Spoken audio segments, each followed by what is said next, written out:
Cage of Sports here with the head coach of the reigning 6A PIAA Big Boy State Champion Reading basketball team, and you opened up with perhaps the toughest game you could find in the state of Pennsylvania.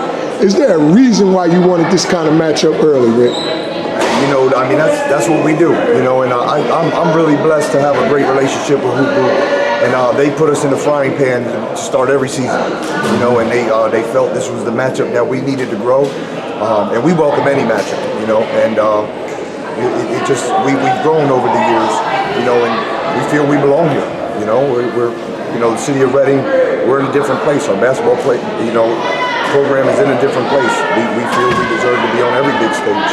There's absolutely no doubt you belong on this stage. That is, without, I mean, along with West Town, they're the best program in the state over the last 10, 15 years. Now, let's talk about your team and the performance. You jumped out on those guys early. I think that comes from the experience. You got a bunch of kids that's been here before. They weren't phased. They weren't nervous. They were just ready to come out and play. Were you ready for, you know, the athleticism and the press and all that stuff that Imhotep brings to bear? Yeah, most certainly. I mean, you know, we know what their great program brings to the table, and we had to prepare for that. You know, the thing that we have over them, which showed today, you know, experience is the antidote to anxiety. You know, and these are young men that didn't get to play much of a season last year. You know, nobody played in front of fans. You know, we have guys who are, you know, seniors, you know, some juniors who got to play more games than them, and I think we were just a bit more ready, you know, to get in the ring. So, you know, that's why we jumped on them, and I think just finishing, they got a lot of young guys. They're going to be tough for them. They are really talented. So, you know, I just feel that our experience is really going to carry us to a lot of different situations. Your kids play, I think, a particular brand of basketball. You don't see a lot of crossovers, step backs, and all that. They just play tough, hard-nosed, good team basketball. Having said that, they're still really talented, and I think the talent sometimes gets a little bit overlooked, particularly Alcantara and Chapman. You know, Rodriguez is on the map a little bit, but Alcantara and Chapman, talk about those guys and how you think, they're your seniors too, right? Yes, they are. I think they're both college scholarship level players. Do you think that the coaches are missing out on these guys? Yeah, and you know, it's unfortunate. Just being part of the game, you know, I understand the pedigree of basketball player that the college level and the higher levels are looking for. But what they look at last is toughness, you know, and toughness lasts. You know, we've played many teams. We know firsthand that skill-wise, they're better than us. So if we're going to spend more time dribbling the basketball, trying to do cute stuff, we can't win that brand. You know, but we know we're the strongest team. We know we're the toughest team.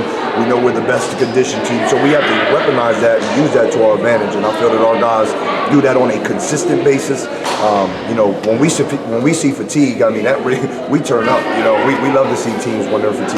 My partner, I think you got a question. You got a question for Coach, did you make a conscious effort with Edwards to take away the three today? Because it seemed like he was putting it on the floor, and that really, he wasn't really comfortable doing that. You guys were swarming. Was that an emphasis for you guys coming into this game? Well, most certainly. I mean, you know, he's the most highly touted player on the floor, as you know he should be. And we just wanted to they put him in a lot of screen and roll situations, so they'll screen and flare him. So we wanted to get that away. In the fourth quarter, we had to make an adjustment because we were still double teaming. They got way too. He had a three then, so we ended up switching.